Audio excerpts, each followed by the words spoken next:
Hello, ndagusuhuje kandi welcome kabisa kuri channel online class 1 Kinyarwanda.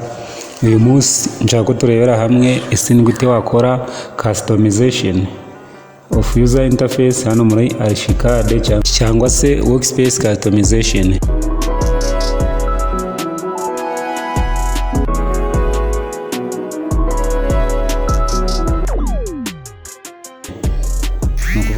Ahantu uri gukorera ese ushaka waba hubatse gute?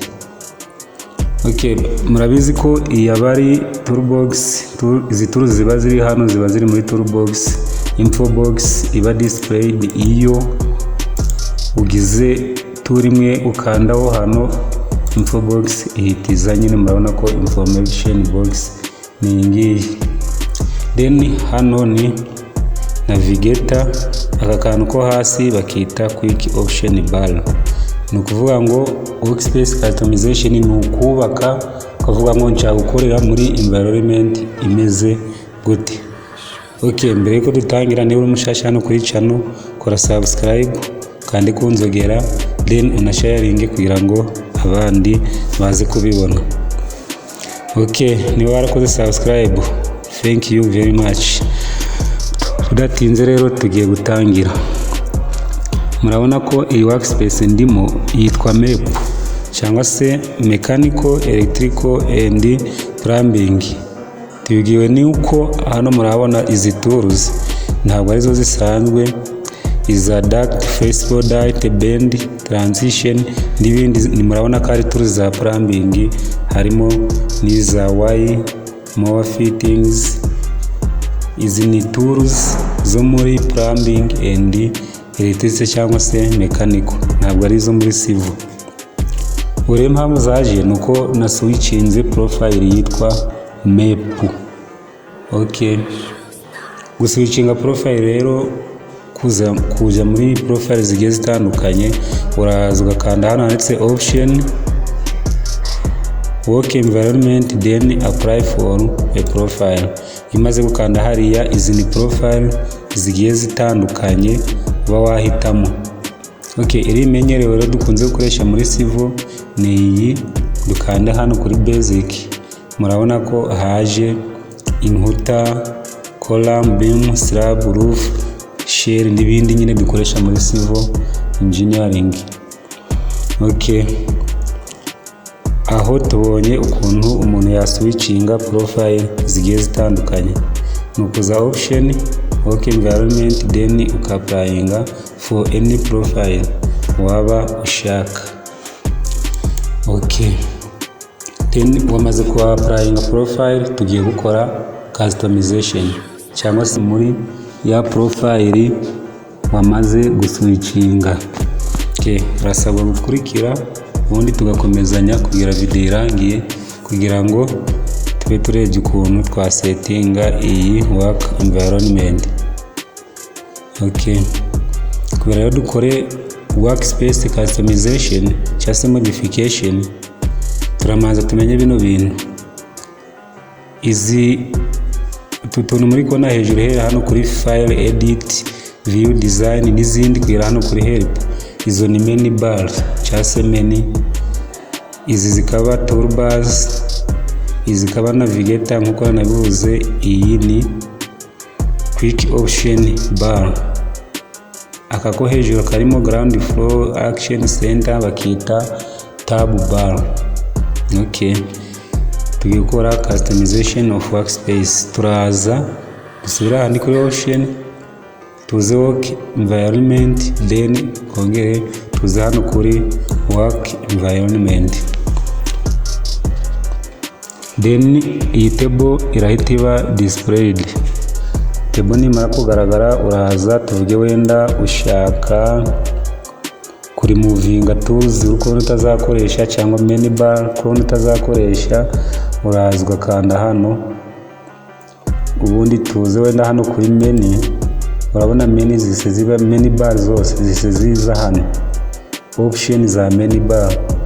Then wenda iyi menu bar yitwa help, muri iriya workspace na switchinze ndikubona ntazayikenera, ndaza nkayikandaho ubundi ngakora remove. okay, ubundi nkakanda okay. Ugenda uri muvinga rero, murabona ko uje hano ubona help uko yagiye. Ubwo na zino toolbars kuziri muvinga zimwe na zimwe utazakenera nani kuriya. Inzira ni imwe, ni option work environment, then work environment ira table igahita iba displayed, then yamara kugaragara ukaza muri toolbars ugaselectinga imwe muri tool uri kubona utazakenera, ubundi ugakanda hano handitse remove. Wamaze guselectinga ubundi ugakanda okay. Ngo nukuvuga ngo izo tools zose zishobora kuba zagenda hano, ugasigarana udutools tumwe uri kubona uzakenera. Okay, ako ni akantu ka kabiri tumaze kubona. Aka gatatu rero, hari ushobora guswitchinga imashini ugasanga ino quick option bar ntayirimo, kandi quick option iradufasha cyane muri drawing.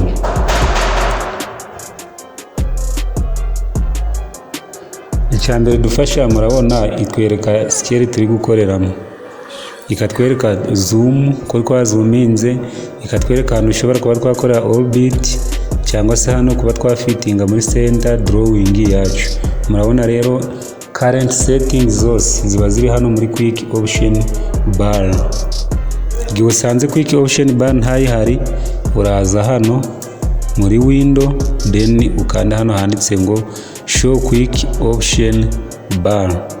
Nukuvuga yuko hariya kubera irimo hano makanze nawe ngiye guhidinga, then murabona ko nayihidinze ntayiri kugaragara.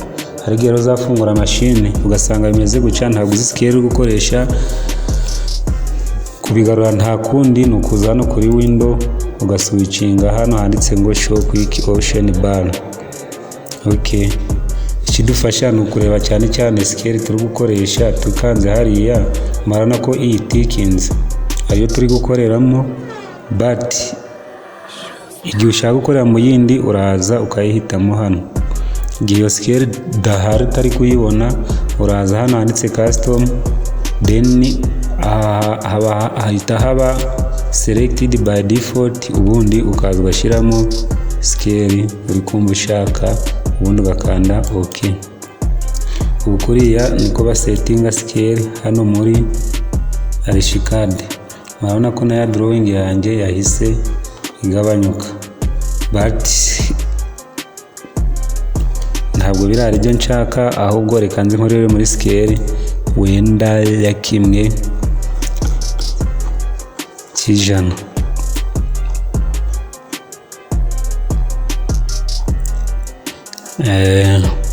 Ibyo birarangiye. Okay, ikindi duswitchinga igihe usanze utahita uswitchinga muri 3D. Dore nkakora nkanze hariya nahita nza nkabona 3D y'ibintu byari biri muri machine yanjye. Igihe uri kubona rero bitari gushoboka, uraza ubwo iyi tab bar ibi hidden, utanareba n'amarivasiyo ku buryo bworoshye. Iriya tab bar ibi hidden, uraza rero nayo kuyerekana, uraza ukaza kuri window, then ugakirika hano handitse ngo show tab bar. Makanze nukuvuga ko n'abanyahidinze ahita igenda. Okay, turi gukora customization of workspace. Ikindi ni navigator.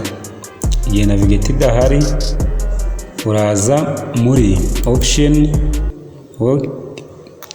igihe navigator idahari, uza hano muri window, then uhitamo palette, then muri izo palette izi ni many palette, ni palette nyine ziba zihari, ubundi ukaza ugaselectinga imwe muri izo. Hara yari hari nikozeho iragenda, but kuyigarurana ni kwa kundi window palette, then ukaza kuri navigator. Murabona ko itari selected, ubundi ukayiselectinga navigator ikagaruka. N'izindi tools izuri kubona zitari kugaragara ukuntu bazi customizinga nani kuriya, uza hano muri window palette, ubundi ukerekana toolbox ariyo iyi ngiyi ibamo toolbar zose, kerekana info box ya indi ba displayed igihe ukiritse kuri tool imwe, then n'izindi zigiye zitandukanye ni kuriya bazidisplayinga. Okay, ikindi ni ugusetinga, ni ugukora settings za project ugiye gutangira. Ubanza kwinjizamo amakuru y'iyo file cyangwa se project ugiye gukora. Uza hano kuri file, then ukamanuka hano kuri file info, ubundi project information, ukuzuza bino bintu byose ku buryo nuzajya gukora title block bitazakugora. Ni ukuvuga ngo project name, iyo ukanze hano uhita wuzuza izina hariya. Ushobora kwandikamo project name, ugakomeza project ID, amakuru yose ufite wamara kuyashyiramo ugakanda OK.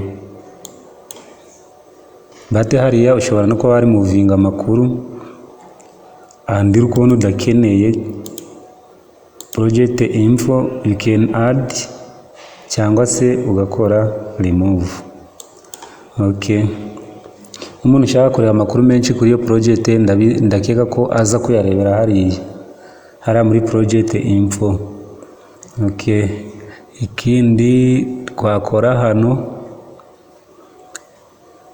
nta kindi, zindi settings narazikoze. Ubundi ndakeka mu minsi mike turaba twatangiye gushushanya 2D, tuzakomeza n'ama 3D, but 3D hano muri AutoCAD yo iba generated automatically.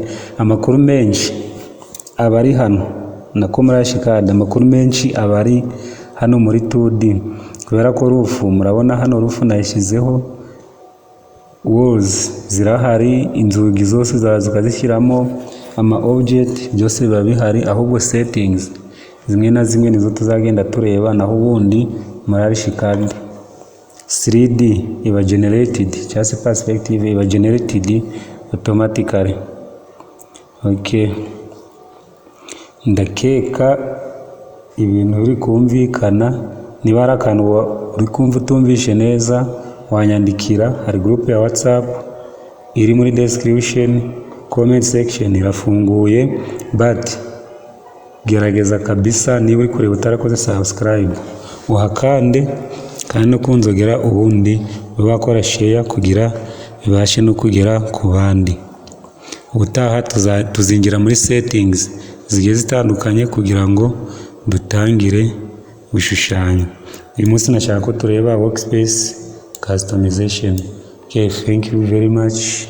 Please like my video.